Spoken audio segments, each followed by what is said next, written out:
하나님 말씀 오늘 드디어 이제 열왕기상 끝나고 열왕기하 들어갑니다. 열왕기하 1장 1절로 8절.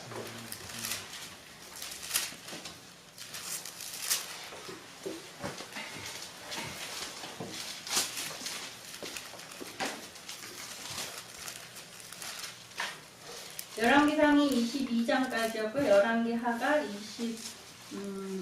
25장인가 그래요. 그죠? 예, 25장까지 있어요. 오늘 그 열왕기하를 또 이렇게 좀 나눈다면 구분을 하면 한 세 등분으로 나눌 수 있는데 첫 번째 부분인 지금 1장부터 13절이 일부라고 할 수 있어요. 그중에는 우리가 첫 부분을 시작합니다. 교독하겠습니다.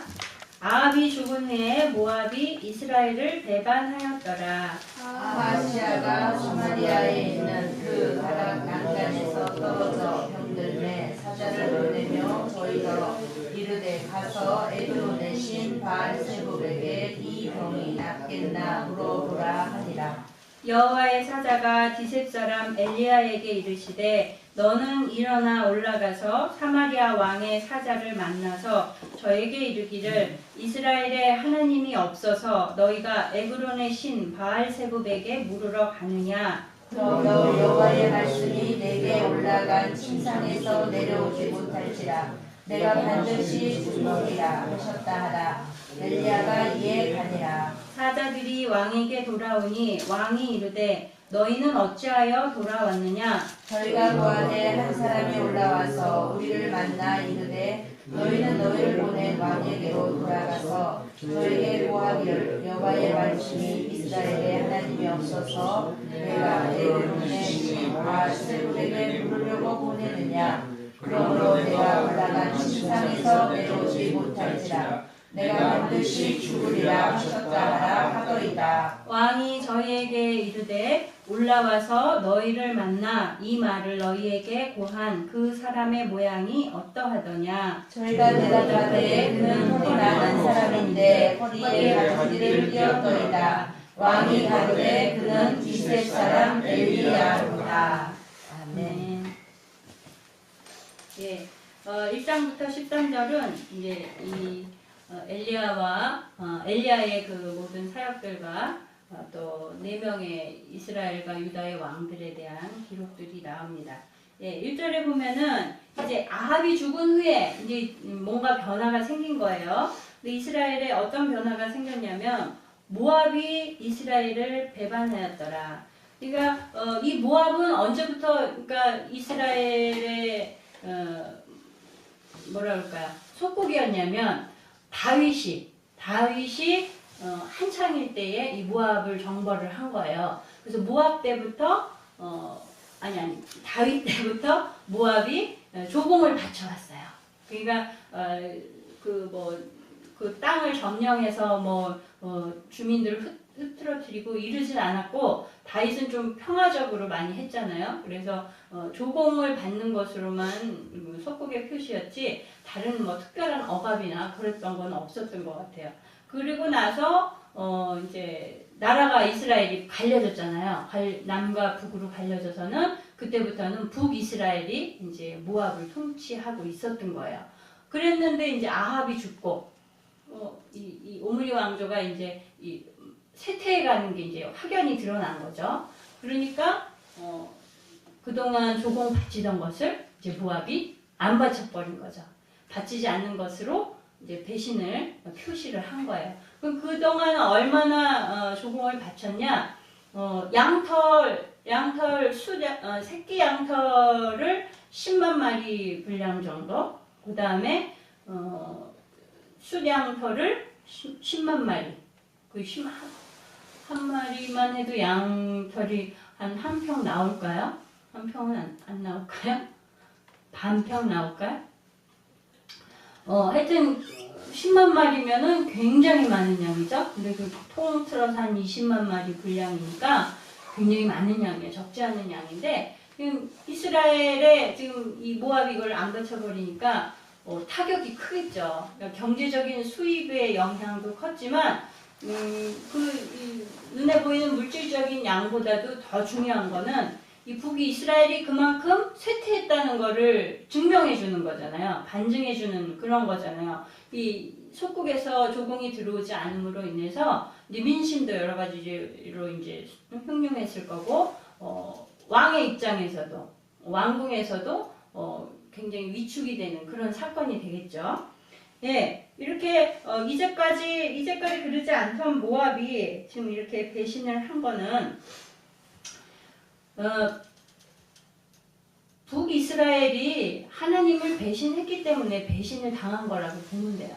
그러니까 나라가 이제까지는 겨우겨우 하나님의 긍휼과 은혜로 지탱해 왔던 것들이 지금 아합이 하나님의 경고와 심판의 경고로 인해서 멸망을 당한 거는 마찬가지잖아요. 비참한 죽음을 맞이했는데 지금 그의 아들인 아하시아가 왕이 돼서 자기가 왕이 돼서 그 아버지가 당한 모든 일들, 겪은 일들을 자기가 다 봤단 말이죠.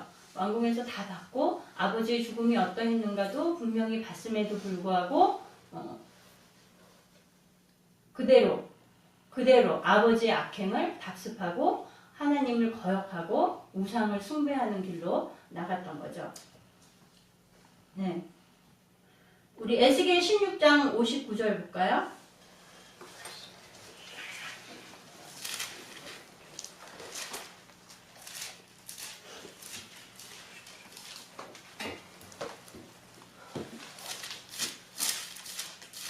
하나님이 하나님을 배신한 이스라엘에 대해서 이렇게 말씀하셨어요. 같이 읽어봅시다. 시작. 나 주 여호와가 말하노라. 내가 맹세를 멸시하여 언약을 배반하였은즉 내가 내 행한 대로 내게 행하리라. 그러셨어요. 이 북이스라엘의 역사 자체가 사실은 배신의 역사예요. 사실은 유다보다도 역사가 140년 정도 짧거든요. 그런데 이 왕조가 무려 몇 번이나 바뀌냐면요. 9번이나 바뀌어요. 왕조가 바뀌었다는 건 뭐냐면 예를 들면 유다 같은 경우에는 다윗 왕조가 멸망 때까지 계속 이어가거든요. 그러니까 한 왕조죠. 다윗의 혈통을 이은 그 왕조가 아버지의 아들이 왕이 되고 그의 아들이 또 왕이 되고 이렇게 계속 한 왕조가 이어가는 거예요. 그런데 이 북이스라엘은 그 왕조가 9번이나 바뀐 거예요. 바뀌었다는 건 뭐예요? 혈통이 바뀌었다는 거는 바로 승계되지 않고 어떤 반역이나 배신으로 인해서 그 왕조가 그 혈통이 끊어지고 대가 끊어지고 다른 혈통이 왕자의 계를 이었다는 거죠. 그러니까 배신으로서 이루어진 왕조라는 거죠. 그게 무려 9번이나 계속해서 바뀌어진 거예요. 그런데 이 북이스라엘이 어떻게 세워진 나라냐? 어떻게 세워졌죠? 시작이 어떠했어요? 시작이 어디서부터 시작이죠? 누가 첫 왕조의 왕이었죠? 여로보암이죠. 솔로몬의 아들이 누구예요? 기억을 이렇게 빨리 메모리를 굴려보세요. 솔로몬의 아들, 분열된 유다의 첫 왕, 누구? 지금 한 거 같은데? 해봐요. 르호보암이에요. 기억나요, 여러분? 솔로몬의 아들 르호보암 때 나라가 갈라지잖아요. 그리고 북이스라엘에서는 하나님이 여로보암을 왕으로 세우셔서 여로보암이 왕이 됐는데 어떻게 해서 이 나라가 그때 그렇게 갈려졌어요? 솔로몬이 우상을 숭배하기 시작했고 또 그의 아들 르호보암이 그걸 회개치 않고 그대로 답습함으로 인해서 하나님이 진노하시고 결국은 예언대로 솔로몬 때에 하신 예언대로 나라가 갈려지게 된 거잖아요. 그러니까 이 배신의 결과가 온 원인이 사실은 하나님을 이스라엘 민족이 배신했기 때문에 그러한 자기 민족들도 결국 배신의 길을 당하게 되는 그런 역사를 맞이하게 됐다는 거죠. 2절에 보세요. 2절에는 이 아들된 아합의 아들 아하시아가 왕이 되어서 사마리아에 있는 사마리아는 어디예요? 북이스라엘의 수도죠. 왕궁에 있었던 거예요. 그 다락 난간에서 떨어졌대요. 다락이라 그러면은 우리는 보통 이렇게 요즘 빌라의 복층의 그런 다락을 생각하는데, 이 당시에 왕궁의 다락이라 그러면 뭐냐면 베란다 정도다, 테라스나 베란다 정도다 이렇게 생각하면 되겠어요. 그러니까 그 당시에는 왕궁에서 가장 높은 위치에 있는 그러한 곳에 이 다락이라고 하는, 말하자면 베란다를 만들어 가지고 좀 넓었겠죠. 그런 데를 만들어서 왕이 거기 가서 피곤할 때 잠시 쉬거나 아니면 명상을 하거나 이렇게 왕이 자유로운 시간을 갖는 그런 장소로 많이 사용이 됐었나 봐요. 근데 여기서 떨어졌다는 거예요.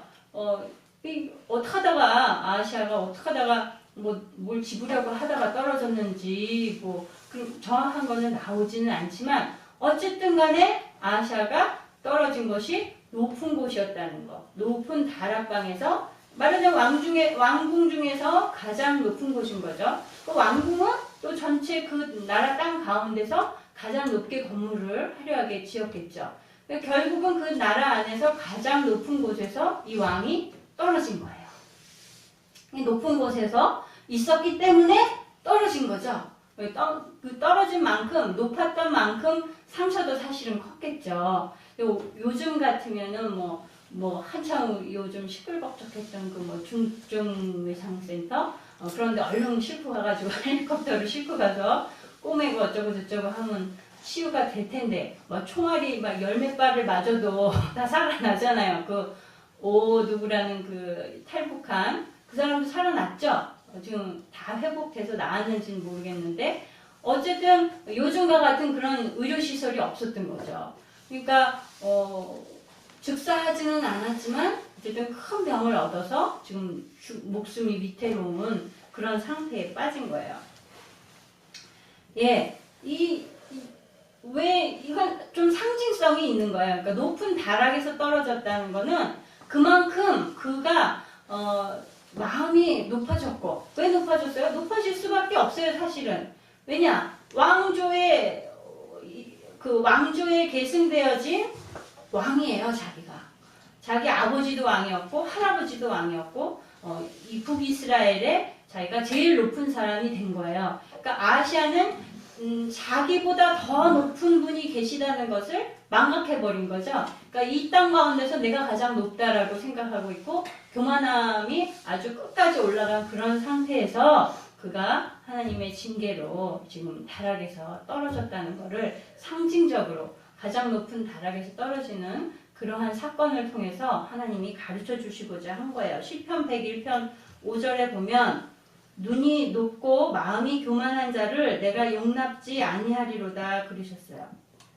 하나님이 부족한 자가 지혜를 구하는 것은 정말 아무리 구해도 하나님이 그것을 책망하지 않으신다고 했잖아요. 그러나 마음이 교만한 것에 대해서는 하나님이 굉장히 싫어하시고 징계하신다는 것을, 미워하신다는 것을 성경에서는 자주 얘기하고 있어요. 그 대표적인 인물이 누구냐면 사단이죠. 루시퍼 사단. 루시퍼 사단도 정말 가장 영화롭고 가장 능력 있는 자리에 있다가 자기가 자기를 높이고 자기를 찬양하다가 하나님께로부터 쫓겨나서 이 땅으로 내쳐졌잖아요. 그게 바로 그 속성이 우리들에게도 전이된 것 같아요. 그래서 아담과 하와도 결국은 높은 것을 사모하다가, 지혜로운 것을 사모하다가 결국은 우리 온 인류에게 죄를 가져온 것이 아니겠어요? 얼마나 지금 아시아가 위급하고 다급했는지 지금 사신을 보내요. 어디로 보내요? 에그론의 바알세불 신당의 사신들을 파견을 한 거예요. 어떻게 생각하면 되냐면, 지금 말하자면 우리나라 대통령이 위급한 문제가 생겼는데 우리나라 병원에 가지 않고 저기 일본에 있는 아주 조그마한 절간의 스님한테 가서 어떻게 해야지 내 병이 낫겠는지 가서 물어보고 오라, 이런 정도의 상황인 거예요. 지금 북이스라엘은 하나님이 너는 내 선민이다 라고 택하시고 특별히 사랑하신다는 것을 하나님이 나타내시고 이제까지 끌어오신 민족인데 그 나라의 왕인 이 아하시아가 자기가 병에 걸렸을 때에 하나님께를 가지 않고 지금 바알세불이라는 신전에 사신을 보낸단 말이죠. 그러면 이 바알세불은 어떤 우상이냐, 어떤 신이냐? 바알은 우리가 자주 들었죠. 그 의미가 말하자면 주님, 주인 이런 뜻이고요. 세불은 팔이라는 의미가 있어요. 예전에도 한번 얘기한 적이 있는데, 그러니까 파리의 주인 거예요. 그러니까 무슨 우상이겠어요? 파리 신인 거예요. 파리의 모양을 나무로 새겨서 형상화해서 그 파리를 신으로 섬기는 그런 이방신인 거예요. 그런 신전에 가서 내가 낫겠는지 못 낫겠는지 가서 여쭙고 와라. 그리고 사신을 파견한 그런 상황이 된 거죠. 우리가 파리하면 뭐예요? 파리가 뭐에 속해요? 이사무엘. 곤충이죠. 곤충 중에서도 큰 거에 속해요? 작은 거에 속해요? 아주 작은 거죠. 그러면 이건 유익한 곤충입니까? 해충입니까? 해충이죠. 그리고 심지어는 이 작은 해충은 우리 사람들이 파리채 갖고 잘 잡죠. 그러니까 죽기도 잘 죽는, 사람들한테 잡아 죽이기도 잘 죽여지는 그런 곤충인 거예요. 해충인 거예요. 이런 해충한테 가서 살지 못 살지를 물어보라고 하니 우리가 그냥 바알세불 이렇게 얘기할 때는 무슨 신인가 보다 하지만 이 파리를 신으로 해서 섬기는 그런 데 가서 파리신한테 물어보고 오라고 한 이 행위 자체를 생각하면 얼마나 어리석고 미련한가. 사람들이 다 그렇게 생각하잖아요. 인간은 만물의 영장이다. 그리고 모든 이 땅의 모든 피조물보다도 가장 우수한 것이 인간이다. 이렇게 자칭을 하면서도 이런 파리 같은 것들을 형상화해서 거기에 절하고 그것에게 지혜를 묻고 이러는 것 자체가 굉장히 우매하게 느껴지고 바보스럽게 여겨지는데 하나님을 모르면은 그럴 수 있는 거예요. 그러면 우리가 굉장히 우매하다, 멍청하다, 어떻게 이런 어리석은 짓을 인간이 하느냐 하지만 지금은 안 그러느냐? 지금도 그런 일이 있는 거예요. 모든 만물의 신이 있다. 다신교죠. 그런 것들은 바위 돌덩어리에도 신이라고 그러고 특히 우리 아주 가까운 우리보다도 빨리 선진국이 되었다고 하는 저 일본에는 더 심하잖아요. 조그만 먼지에도 그것도 신이라고 그러고 그래서 각종 무슨 일본에서 나오는 유명한 만화들 보면은 다 귀신이에요. 모든 것에 다 귀신이 붙어 있는 거예요. 그게 다르지 않은 거예요. 지금 오늘 이 바알세불을 섬기는 그들하고 똑같은 겁니다. 예, 우리 로마서 1장 21절 찾아봅시다. 로마서 1장 21절.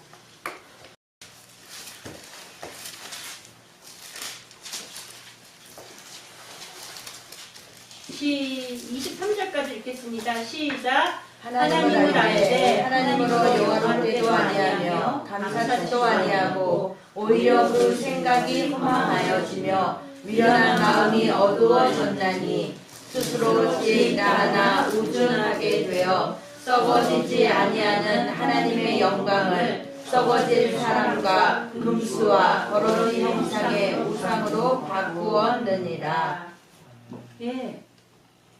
이게 이런 어리석은 이 인간의 이 모습이요 하나님을 모르기 때문에 벌어진 실상인 거예요.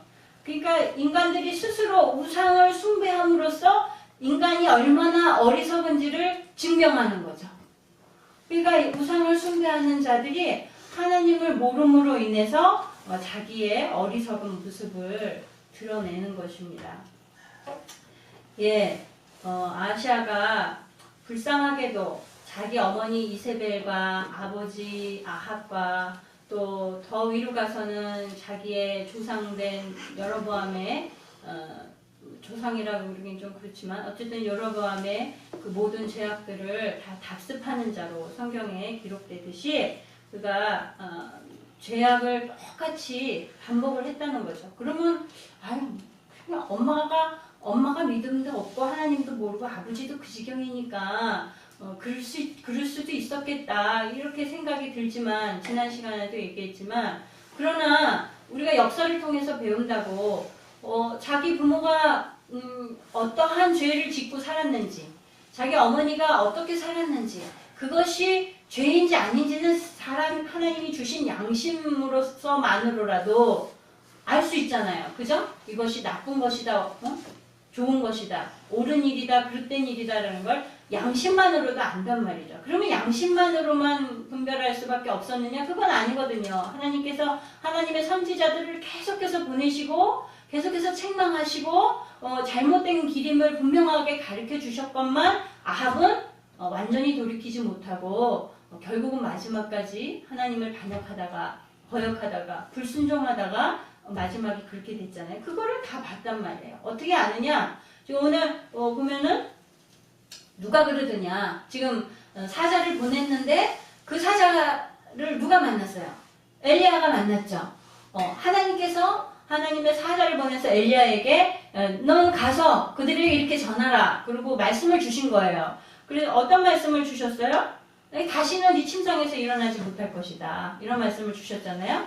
그 말을 지금 사자들을 통해서 아시아 왕이 들은 거예요. 지금 바알세부백에 가서 묻고 오라고 그랬더니 지금 그들이 돌아왔어요. 왜 돌아왔느냐? 그랬더니 누구를 만났는데 이런 답을 줬어요. 왕에게 가서 이렇게 말하라고 하나님의 선지자라고 하면서 그럽디다. 그러니까 그 사람의 모습을 설명해봐라. 그러니까 아이고 가죽 허리띠를 떴고 양털 옷을 입었고 그러니까 아이고 디셉 사람 엘리야다. 그가 바로 그 사람이야. 그러니까 안다는 거죠. 이미 그가 경험한 사람이고 아버지 때에 그가 그를 직접 목격한 경험이 있고 그거는 엘리야가 와서 아합에게 경고한 이세벨에게 경고한 그 하나님의 경고 심판의 경고들을 아하시아도 들었다는 얘기죠. 그러니까 그가 누구 디셉 사람 엘리야인지를 그가 단박에 알아볼 수 있었던 것은 바로 이미 자기도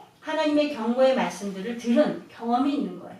그러니까 이미 그 모든 것을 다 보았음에도 불구하고 그것이 잘못되어서 하나님의 경고와 심판을 받은 그 모든 것을 다 경험했음에도 불구하고 그걸 돌이키지 않고 여전히 그 죄를 답습해온 거죠. 어떻게 이렇게 멍청할까 그러지만요. 이게 죄의 속성인 거예요. 우리가 흔히 착각하는 게 나는 얼마든지 내가 마음을 먹지 않아서 그렇지 마음만 먹으면 내 잘못된 행위와 죄된 풍습들과 이런 것들을 얼마든지 나는 다 바꿀 수 있어. 이렇게 대부분 보편적으로 사람들이 자기의 약점이나 부족한 부분들을 생각할 때 그렇게 생각해요. 그런데 사실은 그렇지 않아요. 모든 역사를 우리가 지금 열왕기까지 이렇게 쭉 오면서도 보면은 한 번 들어온 죄는 그것이 습관이 되어지고 뿌리가 내려지고 그것이 아주 인품이 되어져서 변하기 어려운 거예요. 그러니까 계속해서 그 죄 때문에 죄의 지배를 받고 인격이 그것으로 인해서 통제를 받게 되는 거죠. 그러니까 작은 죄가 내게 들어왔을 때 내가 작은 죄를 행했을 때 그것이 별거 아니다라고 우리가 속단하면 안 된다는 거예요. 얼마든지 그걸 컨트롤할 수 있어. 내가 마음을 안 먹어서 그래. 그것이 아니라는 거죠. 결국은 그 작은 거 하나 때문에 점점 그것이 나를 지배하고 내 속성이 변해지는 거예요. 그러니까 이 사회에 정말 엄청난 그런 무시무시한 일들이 쉽게 우리에게 들리는 이유가 바로 그런 죄들이 들어오는 것을 막아낼 능력들이 사람들에게 없기 때문이에요. 어떻게 막을 수 있어요? 우리가 이런 세상에서 살고 있고 우리는 아담과 하와로부터 그 죄의 속성을 유전받은 그런 DNA를 갖고 있는데 죄에 그냥 자연스럽게 끌려가는 그런 성품을 우리가 갖고 있는데 그럼 어떻게 해야 돼요? 죄를 차단해야 되지만 차단할 능력이 없어서 그 죄들이 우리에게 들어왔을 때 죄를 얼른 회개하고 그것을 내 속에서 그것이 습관화되지 않도록 빨리빨리 깨끗이 씻어버리는 노력들이 필요한 거죠. 지금 아하시아도 얼마든지 몰라서 이런 악한 왕이라고 칭함을 받은 게 아니에요. 다 보고 알았지만 그것을 별로 중요하게 여기지 않는 거예요. 그것으로 인해서 내가 망하는 것이 어떤 것인지를 생각해보지 않은 거죠. 그러니까 하나님과의 관계도 관계를 이어나가고 우리가 얼마 전에 말씀드렸죠? 하나님과 어떻게 하라? 두 글자. 하나님과 응?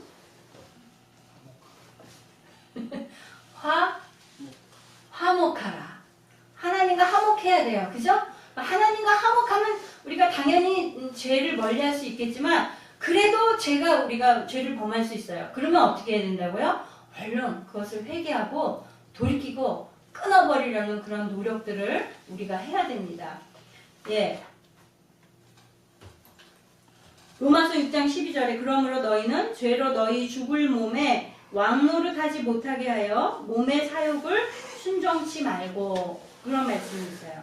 그러니까 죄의 속성이 얼마나 강력한 것인지 한번 뿌리 박히면 그것이 뿌리를 얼마나 왕성하게 내릴 수 있는지 우리가 자각하고 있어야 되겠죠. 예, 이제 하나님이 뭐라고 물으시냐면 이스라엘에 하나님이 없어서 응? 너희가 에그론의 신 바알세불에게 물으러 갔느냐? 그리고 물어보시는 거예요. 이게 하나님의 그 진노의 억양이 들어가 있죠. 그리고 그 말씀대로 이후에 이어지는 말씀대로 그 아하시아가 결국은 치유함을 받지 못하고 죽게 돼요. 그러면 하나님은 이렇게 진노하신 하나님인가? 응? 여기에는 하나님의 긍휼이나 자비하신 음성이 하나도 안 느껴지는 거예요. 근데 그렇지 않아요. 이 하나님의 이 진노는요, 어디서 나온 거냐면, 하나님의 질투에서 나온 거예요. 이미 이스라엘 백성에게 그것을 말씀하셨어요. 출애굽기 34장 14절 읽어드릴게요. 너는 다른 신에게 절하지 말라. 여호와는 질투라 이름하는 질투의 하나님이니라. 이걸 다르게 말하면요, 하나님이 질투하신다는 거는 내 백성을 하나님이 사랑하신다는 말씀인 거예요. 아까도 제가 이렇게 준비하다가 언뜻 생각났는데요. 이렇게 우리 다 연애해서 결혼하셨잖아요, 그죠? 뭐 중매로도 하셨지만 이렇게 만약에 사랑하는 사람이 다른 사람과 다정하게 그게 사랑해서가 아니고 친절하게 그냥 다정하게 얘기하는 모습만 봐도 질투가 일어나거든요. 드라마에서도 보면은 그런 게 나와요. 한 남자가 이 여자하고 이 친구 사이로 지내는데 이 여자는 사랑한다는 표현을 하는데 남자는 자기가 사랑하는 건지 친구인 건지 잘 모르겠는 거예요. 그래서 자기도 아리까리해서 모르는데 어느 순간에 자기가 사랑한다는 걸 깨달았냐면 그 여자가 다른 남자가 좋아해서 다른 남자와 이야기하는 걸 보면서 막 마음에 그냥 자기가 질투가 폭발한 거예요. 막 화가 나고 어떻게 할 수가 없는 그런 자기의 모습을 보면서 내가 이 여자를 사랑하고 있구나 하는 거를 느끼는 그런 드라마 내용들 우리가 많이 보잖아요. 그러니까 질투한다는 건 곧 뭐예요? 내가 그 사람을 사랑하고 있다는 거죠. 하나님도 그러신 거예요. 이스라엘 백성을 사랑하시기 때문에 이스라엘 백성이 다른 우상을 향해서 눈을 돌리고 그들을 청종하고 그것들의 마음을 쏟고하는 걸 하나님은 눈꼴셔서 보실 수가 없는 거예요. 우리가 잘 믿어지지 않지만 저도 참 믿기 어려운 이야기지만 하나님은 우리가 하나님을 사랑하는 것보다 우리를 더 많이 사랑하고 계신다. 사실 그거를 온전히 믿기가 쉽지가 않아요, 저도. 그러나 성경에서는 지금 그렇게 말씀하고 계신 거예요. 우리를 질투하실 만큼 하나님이 우리를 사랑하고 계신다는 걸 우리가 알아야겠습니다. 그 당시에 그 고대 중동 지방에서는 파리 때문에 생기는 질병들이 굉장히 많았대요. 그러니까 덥고 습하고 또 그럴 때 여름에 그 해충들로 인해서 그런 것들이 병을 옮기고 위생 상태가 그렇게 좋지 않으니까 그런 것들이 인해서 또 뭐 약이 있어요, 뭐예요? 다 민간요법으로 하는 것들이죠. 그러니까 적절한 대처를 못하고 그러면 그 작은 상처로 인해서도 죽을 수 있고 이런 일들이 빈번했던 거죠. 그러니까 아시아도 자기 딴에는 그 파리를 신으로 섬기는 바알세불을 찾아간 거죠. 예, 이제 이 심판의 메시지 내용이 4절을 볼까요? 예, 여호와께서 뭐라고 말씀하세요? 내가 올라간 침상에서 내려오지 못할지라 내가 반드시 죽으리라 하셨다 하라. 예. 우리 예수님께서도 말씀하셨지만 하나님은 상한 갈 때도 꺾지 않으시고 꺼져가는 등불도 끄지 않으시는 그런 긍휼이 많으신 하나님이십니다. 그런 하나님이 이렇게 진노하셔서 이 아하시아를 결국은 그 침상에서 죽게끔 그런 심판의 말씀을 하시는 이유는 뭘까요? 그가 회개하고 돌이킬 기회를 하나님이 주신 거예요. 그러니까 사실은 높은 다락에서 떨어졌을 때에 떨어져서 죽게 된 상황에 처했을 때에 그때로부터 2년 후에 죽었거든요. 그러니까 하나님이 많은 시간을 사실을 주신 거예요. 왕이 된 이후에 2년 만에 죽었지만 그에게 그가 회개할 수 있는 기회를 주셨던 거예요. 그러니까 그게 긍휼이죠. 그래서 자기가 난간에서 떨어졌을 때에 그 위기에서 내가 교만했구나. 내가 하나님의 말씀대로 살지 않았기에 내게 이런 경고가 왔구나. 깨닫고서 내 아버지와 같이 그런 심판을 당하면 안 되겠다. 빨리 돌이키고 그가 하나님 앞에 나아갔더라면 역사가 또 달라졌을 수도 있겠죠. 어쨌든 그는 그러지 못했기 때문에 용서받을 기회를 잃어버린 거예요. 하나님은 기회를 안 주시는 분이 아닌 거예요. 이미 주셨어요. 주셨는데 그 경고를 무시한 거죠. 그러니까 결국은 하나님을 무시한 거예요. 하나님을 무시했기 때문에 이 다음 이야기에서도 나오지만 하나님의 종인 엘리야 선지자도 무시하고 그런 경고망동한 행동을 해서 결국은 그가 죽음에 이르게 됩니다. 많은 죄를 지었을지라도 하나님께서는 그 죄가 중한 것 때문에 멸하시는 것이 아니고 회개치 않는 것 때문에 멸망당하는 거예요. 우리 약함을 하나님 아시기 때문에 그걸 다 하나님 가늠하시는 거죠. 그러나 인간이 완악하고 교만해서 자기의 죄를 꺾지 않고 하나님 앞에 굴복하지 않고 회개하지 않기 때문에 스스로의 죄 때문에 망하는 이유가 바로 그것입니다. 많은 죄를 사해 주셔도 사해 주시지 않는 죄가 있어요. 뭐가 있죠? 예수님이 말씀하셨죠? 성령을 해방한 죄. 성령을 해방한 죄는 뭐냐면 하나님을 멸시하는 거예요. 하나님의 말씀을 멸시하는 것이 바로 성령을 해방하는 죄예요. 하나님이 하신 명령에 대해서 불순종하고 거역하는 것이 성령의 해방죄예요. 예, 이런 경고를 아는 우리들은 정말 하나님의 하나님을 존중히 여기고 하나님의 교회를 존중히 여기고 또 하나님의 말씀을 존중히 여기는 그러한 성도들이 되어야 되겠습니다. 이제 자기가 보낸 사자들로부터 뭔가 시원한 답을 얻기를 아시아는 원했지만 그 돌아온 사자들이 전해준 말은 죽음에 대한 이야기였어요. 죽음에 대한 결말이었는데 성경에 이런 말씀이 있어요. 자주 책망을 받으면 지난주에도 했었죠. 받으면서도 목이 곧은 사람은 갑자기 뭘 당해요? 패망을 당하고 피하지 못하리라. 잠언 29장 1절에 말씀에 나와 있듯이 우리가 간혹 정말 예상치 못했는데 어떠한 반가운 소식이 우리에게 들려주면 굉장히 기쁘죠. 막 말할 수 없이 정말 행복하고 그럴 텐데 그런 게 바로 어떤 경우냐면 아브라함이 하나님의 사자들을 갑자기 방문한 사자들을 만나서 이제까지 얻지 못했던 외아들을 하나님이 아들을 주시겠다고 하는 약속을 받은 것 같이 그죠? 그때 아브라함이 얼마나 기뻤을까요? 처음 보는 그런 하나님의 선지자들을 다 갑자기 만났는데 그들에게서 축복의 말을 자기가 정말 듣기 원했지만 기대하지도 않았던 그런 축복의 말을 들었을 때 얼마나 반가웠겠어요. 그 반대로 예상하지 못한 불운의 그런 재앙의 말을 또는 재앙을 만났을 때 우린 굉장히 슬프고 당황하고 마음이 힘들겠죠. 그런 얘들이 소돔과 고모라 같은 일 아니겠어요?